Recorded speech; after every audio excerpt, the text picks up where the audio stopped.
Hi guys, it's Baby Peach and we're back with part 7 of Once Upon a Hallow's Eve, and we're gonna jump right in. Once again, we're on our way to the village finally. Excuse me? Just keep quiet and keep walking. Faster. He is looking a bit distracted now, like he's avoiding something. To be honest, the setting, along with Victor's attitude, is making me both scared and angry. Victor, please don't do this to me. Please tell me something. All of a sudden, I hear a strange sound from the forest. What was that? Shh. Victor looks visibly distraught now, and he's actually pushing me to go faster. What was that? Something dips in and out of the trees. Hurry, Lizzie, just hurry. I see a familiar-looking thing peeking out of the trees. It's the... Just run. His voice is filled with urgency now, making me follow without any further questions. I keep running, my breath getting more and more erratic. I want to give up, but my fear and anger is making me push myself harder. I can hear Victor right behind me, and only his presence is comforting me. After a few hours of running and brisk walking, we finally see a little village coming up ahead near the foot of the mountain. The sun hasn't fully come up yet, giving the whole place an eerie purplish glow. Come to think of it, I don't think we passed by this village when my friends and I were hiking up, so this is probably the other side of where I came from. A mysterious village? A creepy mountain? A mysterious village at the foot of a creepy mountain? Check. I'm all out of breath, and I actually crumble to the ground the moment we get close to the village. Even though I'm panting and sweating bullets, I still find it surprising how the weather is much nicer here down than up there. To think that I haven't seen the sun in around a month. It sure is wonderful to feel the sun shining on your arms again, no matter how minimal its rays may be at the moment. I look at Victor, who is also kneeling on the ground holding his sides. He's sweating profusely too, and I feel almost bad for him. If only I wasn't in the same situation. Victor, what was that? What are those things? Why did we run away? My head is so filled with questions that nobody is answering. I feel really frustrated by the turn of events. Vaughn just looks at me, shaking his head. I think they meant Victor. He stands up shakily and points to the village. We start walking slowly. I notice that we approach the village. Victor is looking more and more nervous. Hey, what's wrong? He shakes his head again. It's nothing. I'm sorry.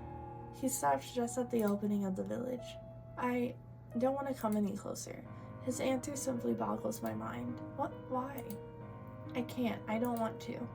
What? I have to look for a phone. I thought you were going to help me. I'm sorry, I want to help you, but more than anything, I just feel hurt and betrayed at Victor's answer. Fine then, you've helped me enough, so thank you. I'll look for a phone myself. With a heavy heart, I force myself to turn away from Victor, even though all I'd like to do at this point is hug him tightly.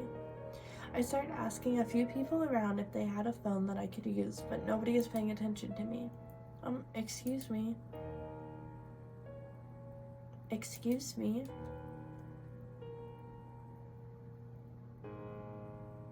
Please? To my surprise, a young girl dashes out from one of the houses. I try to move away, but everything happens so quickly and she ends up running straight into me. What's happening? Literally into me. My hand suddenly feels clammy and my stomach wants to churn out all of its contents onto the road. What just happened? I feel like throwing up. With panic building within me, I try to grab onto anyone on the sidewalk. To my surprise, my hand just goes through them. I force myself not to vomit and immediately run back to Victor. He still hasn't moved from his old position and he is refusing to meet my gaze. I shake him, trying to get him to talk to me.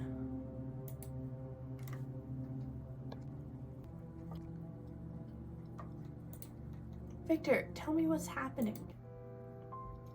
Slowly, he turns to me with sad eyes. Ghosts.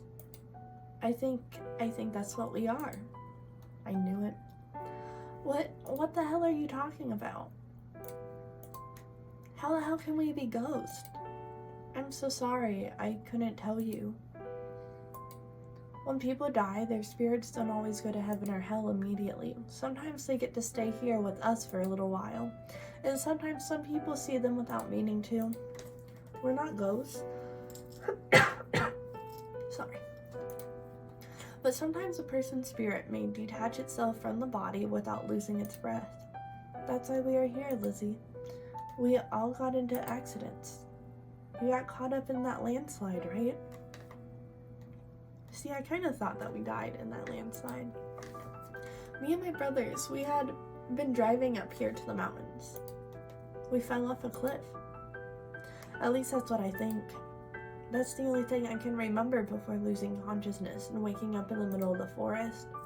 We were originally going to our rest house, you see, so we decided to just look for it and stay there for a while. Everything we want, it's there. I can cook because the cupboards are always full of food. Don't ask me how it happened, it's just like that. All I know is that we're lost. We're lost, and we're just spirits. I can't help but slap him on his face. He looks surprised nevertheless. He doesn't speak. Why did you lie to me? Why? Holding one palm up to his cheek, he grimaces. Lizzie, I just didn't want you to lose hope. Lose hope? What could I still hope for? Victor, we are ghosts. These people don't see us. They don't even notice us. Tell me, why did you hide something like that from me? We didn't know if we were really alive or dead. What? He sighs, pinching the bridges of his nose with his fingers. Mom was worried about letting you in our home because he thought we were just another lost soul, like us. We don't want you to get stuck in there with us. Stuck because we were too afraid to face whatever it is out there. Then everything was just, yes. But after hearing what happened to you, we realized that you could still be alive, perhaps in a comatose state. I started crying, the reality of the situation suddenly hitting me. I know, all of those bad drama on TVs. I don't understand everything either, but there's no other explanation for everything. But if you thought I was alive, why did you let me in your home? Because the spirits were waiting out there, waiting for your weak point, waiting for you to give up. Spirits? Like that flame from earlier? He nods slowly. Those spirits would never take you to the other side. They'll gobble up your soul for themselves and free them and make you the new spirit. That's what Vaughn and I concluded after seeing them do that to one other person just a few weeks before you got to us. What? I'm sorry for not telling you earlier. And you? Your brothers? How long have you been in there? He shrugs. We've been in that mansion for who knows how long. It could be weeks, months, or years. The sudden realization hits me like a brick. Does that mean you're already dead? He shifts his gaze downwards. God, he can't just ask people if they're dead. Victor, please, tell me. To my horror, he slowly nods, his eyes showing no emotion at all. My hand flies to my mouth as I gasp. I couldn't help but let my warm, wet tears fall freely down my cheeks. Oh no. That's so sad. Oh no, we're gonna be ghosties together. It'll be okay. We begin our trek back up to the mountain. I feel numb. Strangely, I feel like everything was just a long, sad dream, and if I sleep, I'm gonna wake up back at home. Okay. My glasses. But I know that's not the case. Upon arriving at the mansion, Victor tells the brothers everything. I find out that they really don't know much about what's happening, but that they're starting to find out more and more each day. Apparently, I'm not the first one to visit them here too. The reality is starting to sink in though. I guess there's nothing I could do but to accept that I really am gone from the world. I'm sitting silently on the bed when someone suddenly knocks on the door. It's open. Victor comes back inside with a blank expression on his face. Hey, Victor. I smile softly at me. I think it's he smiles softly at me, moving a bit to give him some space on the bed. Or maybe I smile softly at whatever, either way we're smiling. He sits right beside me, looking like he's in deep thought. What is it, Victor? He closes his eyes, looking quite pained. I'm just worried about you. Frowning, I move a little bit closer to him. Why? Please don't be. I was really terrible to you earlier today. It's all my fault. No. I thought about it more and... Victor? Do you remember the tornadoes, Lizzie? He looks into the distance. What about the tornadoes? I was thinking, maybe they contain the voices of our loved ones. I used to think that I could hear the voices of my friends from those tornadoes, but I thought I was just going crazy. You mean those voices I heard? I think so. Those are the voices of your loved ones talking. I cry even harder remembering my own friends and family. The thing is, Lizzie, I no longer hear mine. Victor smiles at me, but like before, I sense no emotion in them at all. Victor. I'm really sorry, Lizzie. Like I said, it was all my fault. It was me who wanted to bring you here, even though I wasn't even sure if you were... He trails off, looking uncomfortable. I just nod, indicating that I understand. There is one thing that I don't understand, though. That night, why did you still let me in then? I mean, I could have been a scary spirit in disguise or something. Victor sighs. You look terrible, you know? You could barely even stand. Oh, whatever. Why did you agree to take me to the village, though? That blue flame we saw back there could have gotten you too, you know. I thought it was worth the risk. He smiles at me sadly, cupping my face in his hand. What do you mean? I couldn't tell you myself, but I thought maybe I could show you. And there's also one thing. You're alive, Lizzie. Your body may be in a comatose state, but your soul is alive. The tornadoes could be your way out. How? I don't know. But those tornadoes, they were strong for you, weren't they? Yes, to me. I see a flashback of the tornadoes in my mind's eye. They were almost strong enough to take down a whole house. Victor smiles sadly at me. Well, to me, they were nothing more than a strong gust of wind. What? He sighs again, but still with a sheepish smile. I told you, I still don't understand everything about this yet. I don't know if there are really any set rules in this world, but what I do know is that it's better to take a risk and discover something wonderful. He smiles at me again. You can't be talking about all the stupid things we did, can you? I guess I am. Aw, that's so cute. You're a risk worth taking. Aw. At this, he takes my hand and I feel my heart beating faster. My heart beating faster. Only now does it hit me that my heart beats faster whenever I'm around Victor. My heart is still beating.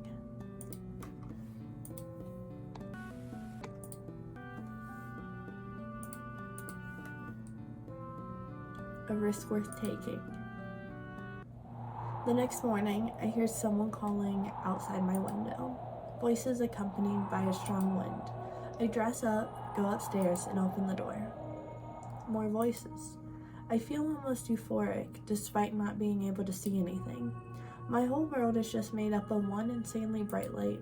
I couldn't see anything, but I hear voices. Voices that are murmuring something. I strain to hear what they are saying. Lynn, wake up. Please.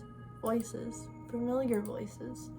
I couldn't put my finger on it, but I know that I know whose voices they belong to. She moved. I saw it. I saw her move. I saw her move too. Hurry, call the doctors. My friends. Now I know why everything is so familiar. I wake up in a hospital room hearing the murmuring of my friends and the faint dripping of the IV fluid, sending nutrients through my veins. They immediately called my parents, who cried upon seeing me awake. Almost a month ago, my friends and I had gone hiking in the mountains. We got caught in a minor landslide. While my friends got out with minimal wounds and bruises, I had been buried with the fallen earth.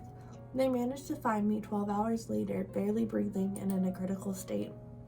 They said I was lucky that a big, oddly shaped stone had fallen right beside my head, missing my skull completely and forming a protective barrier around me, allowing me to breathe. However, I wouldn't wake up even after they stitched me up and everything. Apparently, I had been in a comatose state.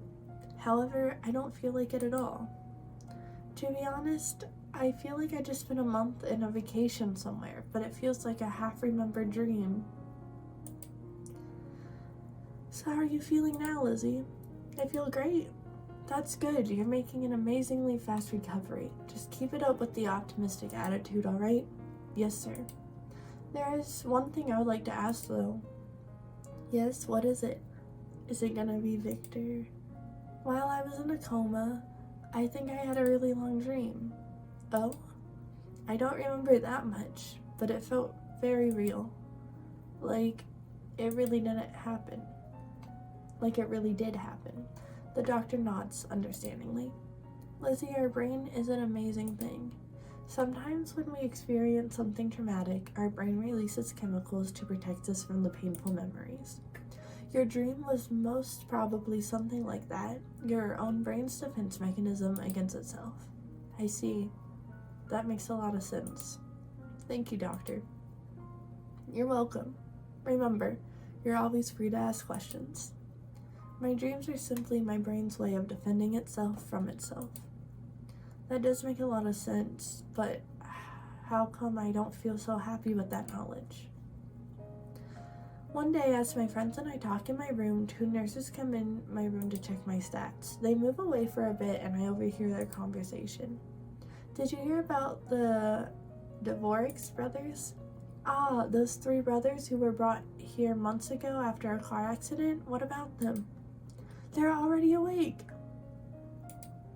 Wow, that's great news. I know, when they first brought them here, I really thought they were goners. Why was there an accident again? I keep forgetting that part. Oh, apparently the second son had been driving while drunk. They were on their way to a huge rest house up in the mountains, and they just fell. Oh my goodness, thank goodness they're awake now. The conversation leaves me speechless, and I couldn't help but sit up in surprise. A half-remembered dream? All the memories suddenly start rushing back to me. The days I spent in that mansion, the meals we ate together, the trek. Suddenly, I remember everything. Victor. One of my friends turned to me in surprise. What was that? Victor. Who's Victor? Maryland shrugs. I don't know any Victor. I just laugh, shaking my head. Victor, it's Victor. He's awake. They're awake. Huh? Nurse. The nurses are on their way out when I start calling them, so they look at me in surprise. What is it, Miss Lee? I want to see Victor. Aw.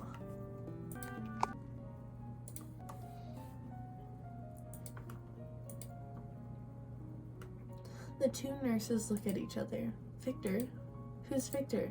Suddenly, the first nurse's eyes widen. Miss Lee, how did you know the name of the oldest Deverok's brother?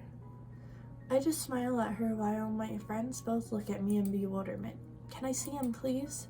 The nurse looks at me curiously but smiles. He's still resting, but once he's recovered, I'll see what I can do. Thank you. The 2 nurses leave the room, and I look back at my friends. You've got some explaining to do. A few days later, my nap is disturbed by someone knocking on the door. Come in. I turn over in bed, a little distracted. I'm still pretty sleepy. To my utmost surprise, I see a familiar brown-haired boy entering my room. Hey there. As if on cue, my heart starts beating wildly. My mind is unable to process if what I've been seeing is real or not. Victor shrugs, and I couldn't help but cry out in happiness. Victor, what are you doing here? You know, I really have to ask you that myself. He smiles and moves right beside my bed as I sit up and hug him at the waist, pulling him closer to me. Victor puts his arm around me, pulling me even closer. It's really you. I thought I'd never see you again. He looks down at me, looking really amused. What did I say? I told you we'd meet again someday. He laughs, throwing his head back like that Victor I've always known. and I guess that someday has finally come. I smile at him and nuzzle my nose against his waist. Dream or no dream, I'm never gonna let go. Victor smiles again before bending down to reach me. I close my eyes. And as he kisses me on the lips, I smile. Dream or no dream, I know it's real. This is reality. This is my reality. Ah, we got Victor's happy ending. His good end. Oh, that was cute. I was not expecting to get Victor when we started this, I'm gonna be honest, but he's who we got by the end, and his route was really cute, really sweet, really domestic, cooking, cleaning, and all that kind of jazz. It was nice. I wonder what the other boys would be like. We'll see if we come back and look at this game again or not. Probably after a while. I'm gonna take a break. But I really enjoyed playing this with you guys, and I hope you guys liked it too. And we'll see what we play next time, right? So, see if there's anything after the credits. You all have a spooky and fun-filled Halloween. Aw, that's nice. Oh, no, that's it. Okay, well, I liked it. It was a nice, short little visual novel. It was nice. Okay, have a nice day, guys. I'll see you in the next one.